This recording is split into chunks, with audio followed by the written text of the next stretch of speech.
Rahul Gandhi case, not the case against, crackdown on printers who are printing posters criticizing Modi, which the opposition parties wanted during election year. But let's just look at Rahul Gandhi's case. The government is saying that, actually, I spoke to a senior minister. He's saying, look, what did we do? It was a Surat court that found him guilty. And it is, if we had allowed him to attend parliament while being convicted, then it would have been a contempt of court. So, which is why the speaker acted so swiftly and the way he did.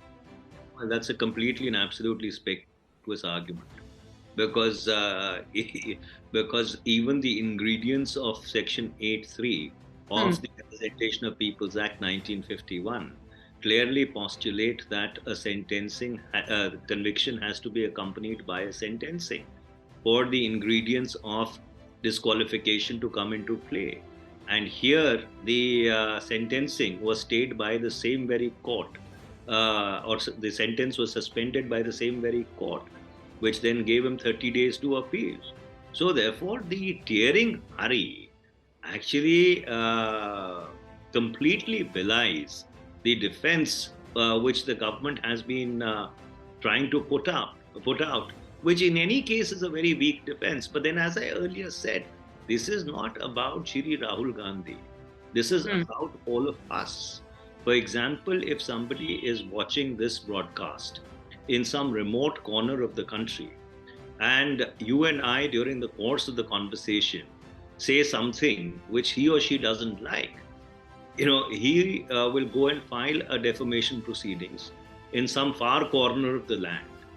And then the process becomes the punishment, because you go to the Supreme Court to get that case shifted, and or you have to go and appear in that court. And that is why in 2013, when I was INB minister, I had actually mooted the decriminalization of defamation.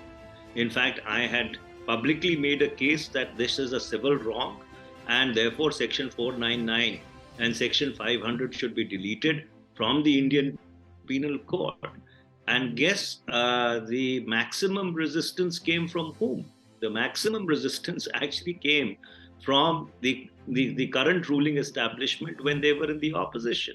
I mean, some people are no more, so it is not appropriate to really be sharing those conversations when they are no longer there. But I can tell you, because we require the support of the opposition to get it through the Lok Sabha and the Raj Sabha, and that support wasn't forthcoming. So therefore, this has larger and more ominous consequences than just Shri Rahul Gandhi. And that's why you also see that for the first time, perhaps, 16 or 18 opposition parties have gone to the Supreme Court and have appealed to the Supreme Court in order to ring fence the excesses of investigative agencies who are completely and absolutely being used as an instrument to persecute and hound leaders of the opposition. I don't recall another instance in the past 70 years where joint opposition would have gone to the Supreme Court with a petition of this kind. I can't not talk about Punjab also, because, you are also an MP from there. What is happening is the state losing, you had in fact warned me earlier that a state like Punjab, a border state, has to be governed with much more caution than any other state. But that seems to be that narrative ever since, I think, the elections, we've seen one catastrophe after the other. If you would rewind to the many conversations that we've had before the current government came into office in Punjab, and even before that, I've always held and believed that Punjab is an extremely sensitive border state, and it requires extremely deft handling.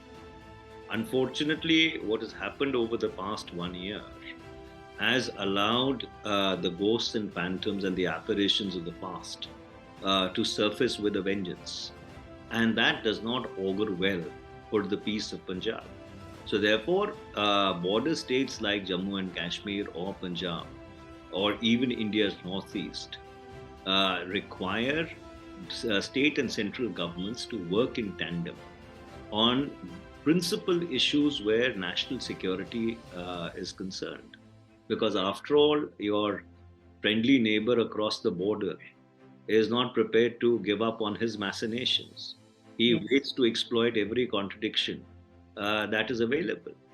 And therefore, under those circumstances, you need to be extremely careful. Even what has been happening over the past 1 week, for the lack of a better word, is a very strange spectacle. In terms of this secessionist movements coming up, is he getting some support from the locals? Do you see that movement coming up again? Are we seeing a redux of that those days? It's actually, you see, there are no black and white binaries out here. There are nuances. And the nuance is that constitutionally, everybody has the right to profess, propagate, and even preach their faith. Even Hmm. proselytization is actually a part of that fundamental right of religious freedom, which is guaranteed by our constitution. So, as long as somebody preaches his faith, I do not think there should be any problem with that. The problem occurs when you try and do it in a manner whereby it starts creating unnecessary tension in a border state. And that is when lines get crossed. And different specters then start manifesting themselves.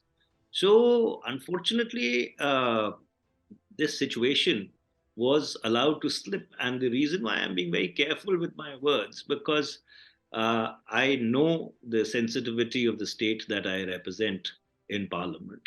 And therefore, I'm the last person who would want that there should be any further tension than what is already there.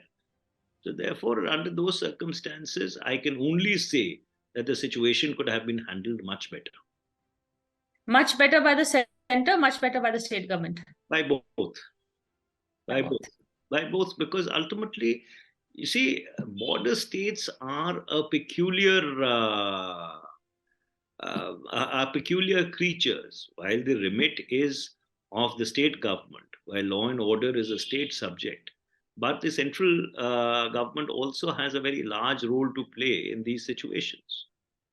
And therefore, under those circumstances, I think when the situation started evolving portentously, it should have been really culled at that point in time. That is true. In fact, today has been actually a pretty serious interview on two topics I think that are of great concern today in politics today. But thank you, Manish Tiwari, for coming and also giving such a statesman-like view on both the issues. You know, you gave us the legal aspect, the political aspect, and of course the situation in Punjab. I think you took a pretty mature view of it. Thank you so much for this conversation.